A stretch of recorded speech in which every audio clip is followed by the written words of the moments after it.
Hello मेरे dear student. तो कैसे हैं आप सब? उम्मीद है मस्त और स्वस्थ होंगे और अपने एग्जाम के लिए एकदम बहुत ही उत्सुक होंगे आप। टाइम टेबल देखने के बाद तो सारे बच्चे एकदम मतलब समझ लीजिए कि जी जान लगा दिए। क्लास 10th के सारे बच्चे लग गए हैं कि कैसे पढ़ना है, क्या किया जाए कि हम एग्जाम में अच्छा नंबर ला सकें। और कुछ बच्चे ये भी सोच रहे हैं कि हम पास कैसे हो जाएंगे।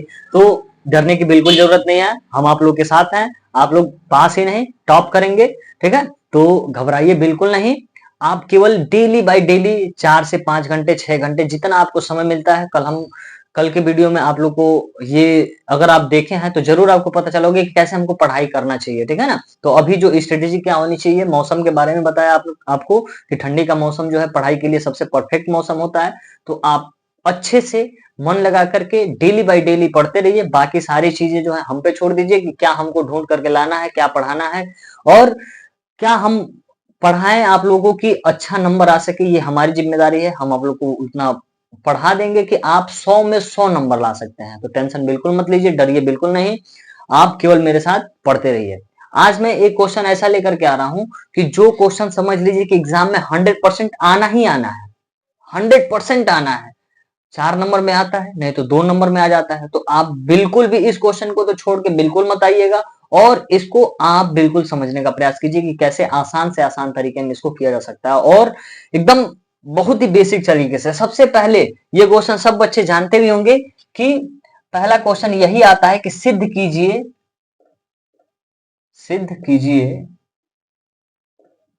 कीजिए √3 एक अपरिमेय संख्या है।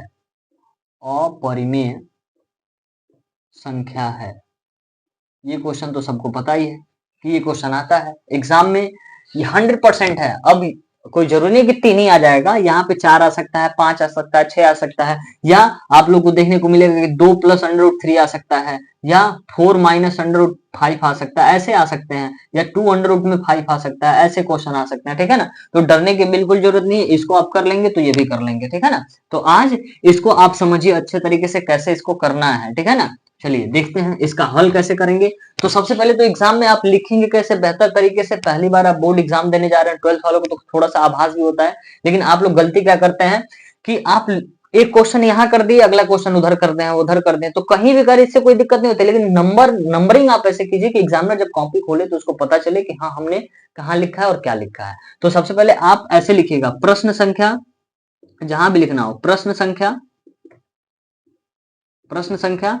अगर हम पहले का क लिख रहे हैं तो पहले का क यहाँ पे लिखेंगे, ठीक है ना? और यहाँ पे हल करेंगे, ठीक है? यहाँ पे हल करेंगे। इस तरह से हमको हर क्वेश्चन में लिखना होगा। दूसरा क्वेश्चन लिखना है तो लिखेंगे प्रश्न संख्या। दूसरे का या पहले का ख भी लिखना है तो पहले का ख हम यहाँ लिखेंगे, उसके बाद से ये लिखेंगे हल। ऐसा नहीं कि एक बार प्रश्न संख्या पहले का क लिख दिए और यहाँ पे हम क्या कर रहे हैं, ख लिख दिए, ग लिख दिए और मन किया तो दूसरे का हम यहाँ पे क लिख दिए फिर से। ऐसा नहीं, आप लिखिए प्रश्न संख्या पहले का ख, पहले का ग, ऐसे लिख करके चलते रहिए और अच्छे तरह से लिखिए, हैंडराइटिंग को बनाइए ताकि अच्छा नंबर आ सके। बिल्कुल डरने की जरूरत नहीं है, सबका नंबर सही आएगा, ठीक है ना? चलिए देखते हैं। इसको सिद्ध करना है कि √3 एक अपरिमेय संख्या है। तो इसको हम कैसे प्रूव कर सकते हैं? तो सबसे पहले इसका हल लिखेंगे। तो हल में क्या होगा, तो हम इसमें ले लेते हैं कि √3 इसका विलोम सबसे पहले मानेंगे। यह अपरिमेय दे दिया, हम मान लेते हैं कि यह एक परिमेय संख्या है। तो माना, यहाँ पे मान लेंगे, माना √3 एक परिमेय संख्या है। कैसी संख्या है? परिमेय संख्या है, ठीक है ना? परिमेय संख्या है। अब अगर यह परिमेय संख्या है तो इसमें होगा क्या, किसी भी परिमेय संख्या को आप परिमेय संख्या पर डिफिनेशन अगर पढ़े होंगे तो आपको पता होगा कि परिमेय संख्या उन संख्याओं को कहते हैं जिसको हम p/q के रूप में लिख सकते हैं। तो हम कह दिए कि √3 एक परिमेय संख्या है। तो परिमेय संख्या है तो हम क्या लिख सकते हैं तब, यानी कि √3 बराबर हम क्या लिख सकते हैं, p/q लिख सकते हैं कि नहीं लिख सकते हैं? जहां पे q ≠ 0 होगा और यहाँ पे p और q क्या होंगे, p, q सह-अभाज्य है। क्या है? सह-अभाज्य, सह-अभाज्य संख्या है, ठीक है ना? सह-अभाज्य है। और सह-अभाज्य होता क्या है, तो ऐसी दो संख्याएं, यानी कि 2 और 3 अगर आ गया तो ऐसी दो संख्याएं जिनका HCF 1 होता है उन्हें सह-अभाज्य कहा जाता है। जैसे 4 और 9 आप देख रहे होंगे कि ये भी भाज्य है और ये भी भाज्य संख्या है, लेकिन जब दोनों एक साथ आएंगे तो हम इसको को प्राइम नंबर यानी कि स्वभाज्य कहेंगे, क्योंकि इसका एचसीएफ जो है वो 1 है। यानी कि ये दोनों संख्याएं एक ही संख्या है, केवल 1 एक ऐसा नंबर है जिससे ये दोनों कट सकते हैं, बाकी कोई ऐसा नंबर नहीं है जो दोनों को काट दे। अलग अलग तो काट देंगे, 2 और 3 काट देंगे, लेकिन क्या 2 दोनों को काट पाएगा? 3 दोनों को काट पाएगा? नहीं काट पाएगा ना। तो इसका एचसीएफ क्या हो गया? 1 हो गया, इसलिए हम इसको कहते हैं कि ये क्या है? स्वभाज्य है। इसी तरह से ये कह दिया गया कि पी और क्यू जो है स्वभाज्य संख्या है, तो हम ये मान लेंगे कि पी और क्यू जो है वो किससे? केवल 1 से कटेंगे, बाकी किसी संख्या से नहीं कटेंगे। लेकिन अगर हम ये दिखा देते हैं कि यही पी और क्यू जो है वो क्या है? 1 के अतिरिक्त किसी अन्य संख्या से कट जाते हैं, तो हम ये कह देंगे कि यह एक स्वभाज्य संख्या नहीं है। और ये जो है गलती जो हम मान रहे हैं वो किसके कारण मान रहे हैं? कि इसको परिमेय मान लिए हैं, इसीलिए हमारा ये गलत आंसर आ रहा है। ठीक है ना। तो वही चीज हमको दिखाना है कि पी और क्यू यहाँ पे स्वभाज्य नहीं है, यही दिखाना है। हम अभी आपको बता दे रहे हैं ये स्वभाज्य है। ठीक है ना। तो हमको दिखाना यही है कि पी और क्यू स्वभाज्य नहीं है। तो कैसे दिखाएंगे? तो सबसे पहले यही दिखा देना है कि 1 के अतिरिक्त ये दोनों किसी एक संख्या से कट जाएंगे। तो इसके लिए सबसे पहले हम करेंगे क्या? दोनों पक्षों का वर्ग कर लेते हैं। दोनों पक्षों का वर्ग करने पर, दोनों पक्षों का एज इट इज लिखते जाना है, का वर्ग करने पर, वर्ग करने पर। और वर्ग करेंगे तो क्या होगा? ये वर्ग जैसे करेंगे तो रूट का स्क्वायर जब करते हैं तो रूट हट जाता है, तो केवल 3 हो जाएगा, और ये क्या हो जाएगा? पी का स्क्वायर बटे में क्यू का स्क्वायर हो जाएगा। ठीक है। अब ये क्यू स्क्वायर को इधर कर लेते हैं तो 3 क्यू का स्क्वायर हो जाएगा और बराबर पी का स्क्वायर हो जाएगा। अब एक चीज आप याद रखिए कि अगर हम कहें कि 4 जो है, 4 जो है ये क्या हो जाएगा? अगर 4 को हम देखें, 4 का गुणनखंड, 4 का गुणनखंड अगर करते हैं तो क्या होता है? 2 गुणे 2 हो जाता है। यानी कि जो भी गुणा के रूप में इसका आ रहा है वो उससे यह कट रहा है, उससे ये क्या होगा? कटेगा। अगर हम कह रहे हैं 15 आ गया, तो 15 जो है 3 गुणे 5 लिखा जाता है, यानी कि ये 3 से भी कटेगा और 5 से भी कटेगा। यानी कि इसका गुणनखंड करने पे जो भी इसके इक्वल टू में लिखा जा रहा है, जो भी इसके इक्वल टू में लिखा जा रहा है उससे ये कटने वाली संख्या होगी, उससे कटेगी। तो सेम वही चीज तो यहाँ भी लिखा गया है। क्या लिखा गया है? तो ये हम देख रहे हैं, या इसको हम ऐसे भी कर सकते हैं, एक ही क्यू को यहाँ लाइए, एक क्यू को यहाँ कर दीजिए। ठीक है ना। ये ऐसे कर देंगे तो हम इसको लिख सकते हैं क्या चीज? कि पी स्क्वायर जो है वो क्या होगा?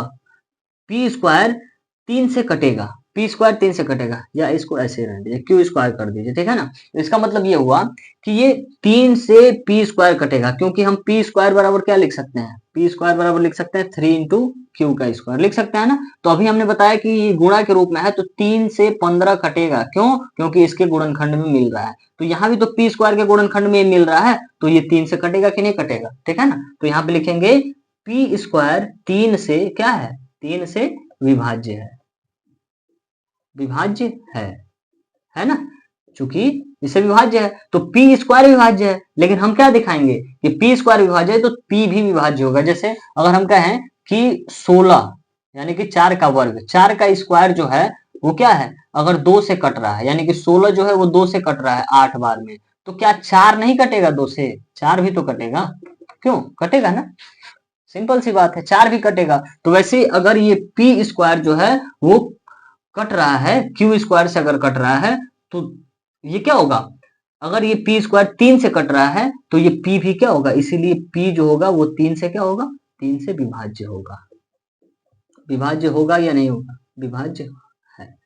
ठीक है ना। विभाज्य होगा। ठीक है ना। इसको लिखिए विभाज्य होगा। अब इसके बाद क्या करना है?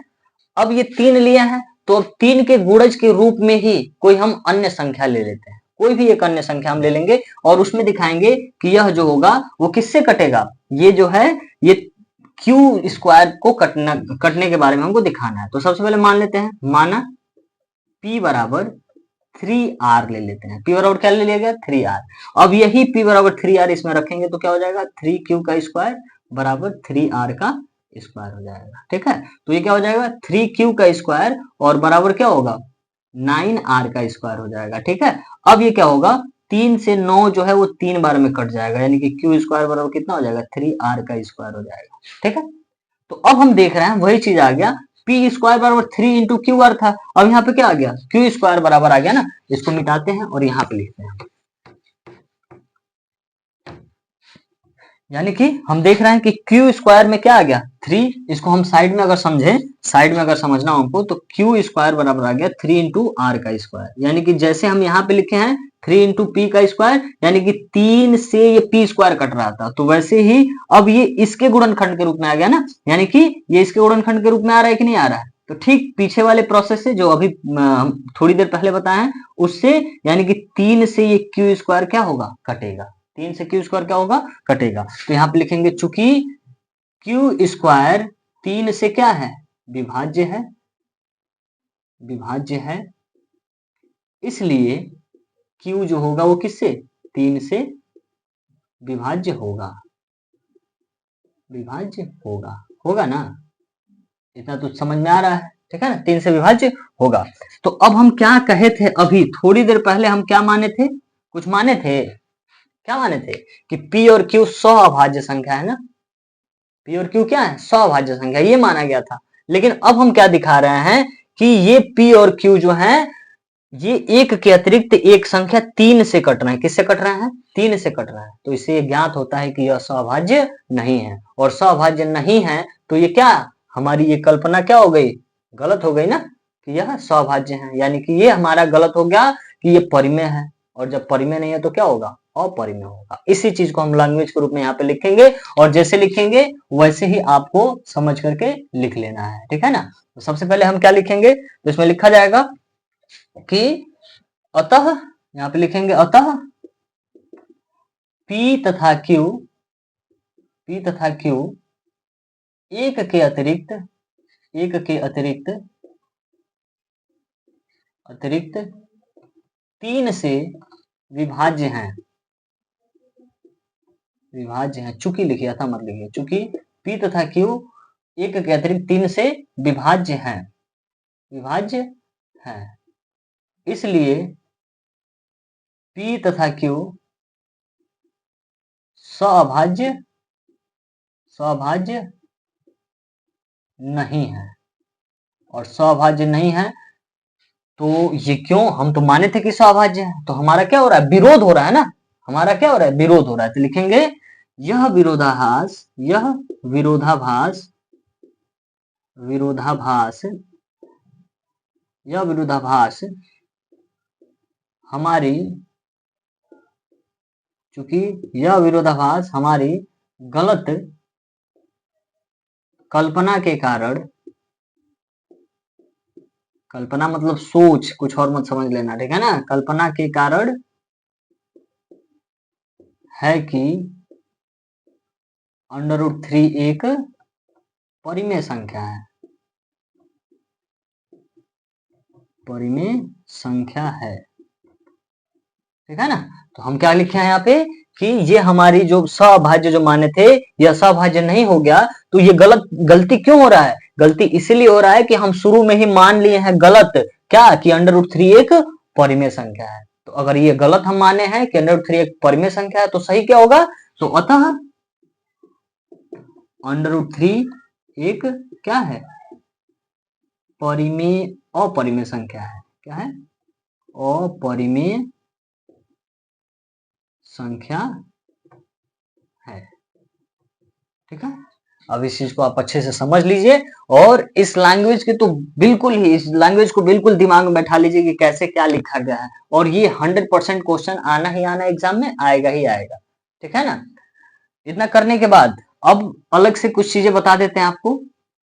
अगर मान लीजिए बाई द वे आ गया 3 + √5 आ गया, ये आपको प्रूफ करना है कि यह एक परिमेय संख्या, अपरिमेय संख्या प्रूफ करना है। तो सीधा सीधा यही लिखिएगा कि चूंकि हम, इतना करने के बाद केवल √5 को दिखा दीजिए अपर में, जैसे ये दिखाया वैसे √5 को अपर में दिखा दीजिए।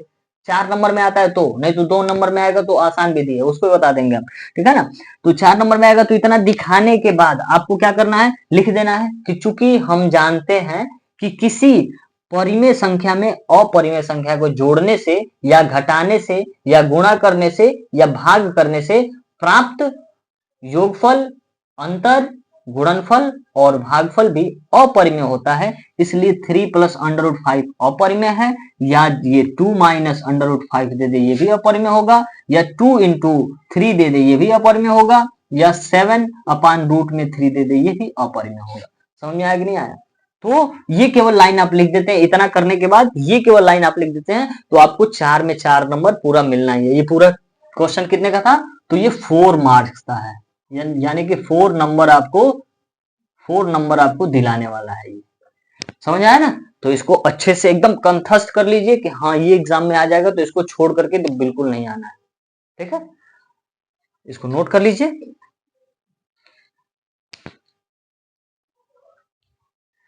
चलिए, हो गया।